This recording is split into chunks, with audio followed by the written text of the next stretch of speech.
Si Mary Joy ay 21 years old. Nung nasa kolehiyo po siya, meron pong nangyari na hindi inaasahan. Siya po ay nabuntis. Solong anak po si Mary Joy, kaya naman po hindi matanggap ng kanyang nanay ang nangyari sa kanya at siya po ay pinalayas dito sa kanyang bahay. Kasama natin ngayon si Mary Joy upang ipaliwanag at kwento sa atin kung ano ba talaga ang nangyari sa kanya.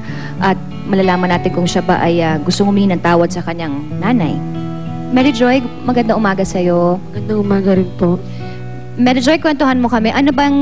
Kailan ba nangyari nung sinabi mo sa nanay mo na ikaw ay buntis? Kailan lang ito nangyari? Nung October po, 1 month po yung tiyan ko. Sinabi ko po sa mama ko na pregnant po ako. Tapos yun po, hindi po niya tanggap. Pinalayas niya po ako. Meron kang kasintahan nung time na yon, hindi ba? Meron po. Nung nalaman ba niya na buntis ka, kasama mo pa rin yung kasintahan? Hindi na po.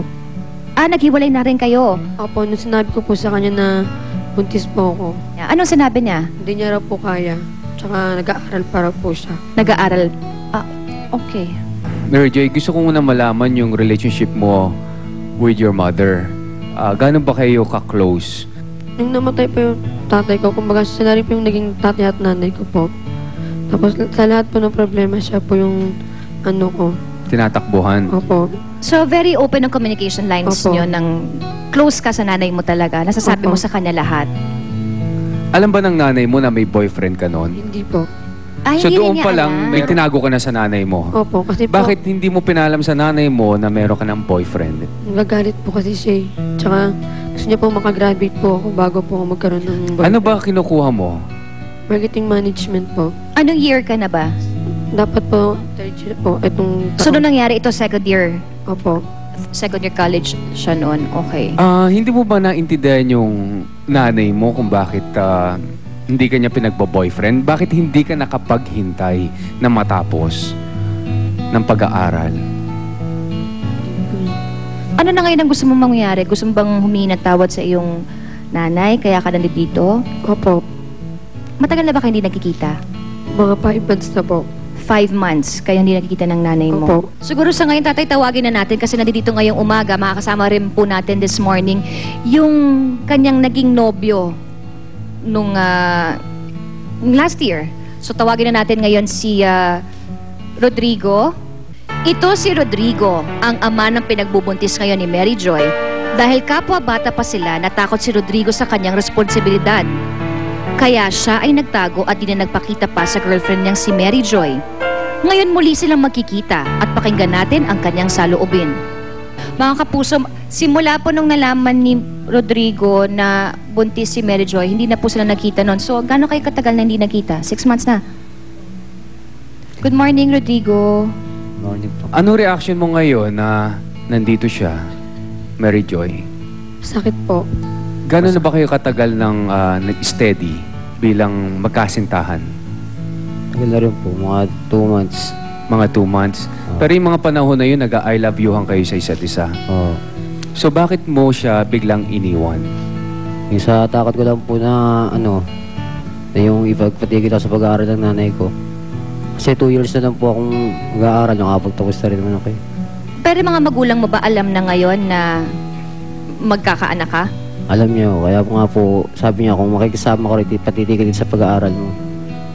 So yung nanay mo namang willing na panugutan mo yung... Oo, kapayag naman po siya basta matapos ko din pag-aaral ko. Alam mo, Han, kaya masakit kay Mary Joy, no? Kasi biriin mo, yung nanay niya hindi siya tinanggap. Tapos, somehow, ang word na ginagamit natin, yung tinakbuhan. Kaya ang pakiramdam niya, wala siyang kakampi. Ngayon, sa mga ganitong klaseng sitwasyon, ang nagsasuffer kasi dyan, yung bata. Kasi at this stage, dyan nabubuo yung character ng bata sa loob ng tiyan eh. So, pag yung babae nagbuntis at mayroong problema at may pressure siyang hinaharap, somehow naapektuhan yung bata. Kaya yung pagpanganak, meron ng problema. Mabuti, pare, dumating ka dahil hindi pa huli ang lahat. So, Mary Joy, ang masasabi mo sa kanya? Salamat kasi sinabi mo na sa magulang mo. Pero masakit pa rin kasi pinalayas ako ng Rodrigo, ikaw meron ka bang nais sabihin kay Mary Joy? Ang gusto na sabihin sa kanya yung kahit na hindi kami nagkita ng mga ilang buwan, ay hinahanap ko siya, hindi ko siya gusto ko siya makikita kasi hindi na nagpapakita sa mga magulang niya kasi nga tatakot ako baka kung ano isipin nila. Kasi hindi nila alam kung ano yung nasa isip ko, yung layo na lang naman makapagtapos ako. Hindi ko naman sila iiwanan, hindi ko sila pababayaan. Mahal na mahal ko sila. Ikaw, Mary Joy, ganun din ba ang nararamdaman mo kay Rodrigo? Meron pa ang pagmamahal? Meron pa naman po. Pero sa ngayon, nagtatampo ka Opo. dahil nawalan ka ng kakampi. Opo. Okay, tatay, nalaman na natin ang kwento ni Mary Joy at saka ni Rodrigo. Aalamin naman natin ang kwento tungkol kasi nabanggit natin kanina no, na nang medyo nagkaroon ng alitan at nag-awa yung kanyang nanay at saka yung kapatid niya, yung tinakbuhan nga ni Mary Joy yung kanyang tita. At ang sabi nga sa atin na ang tawag na doon sa kapatid na ay nangkukonsinte. So aalamin natin ang buong kwento niyan sa babalik po ng Love ni Mister. Love ni Mrs.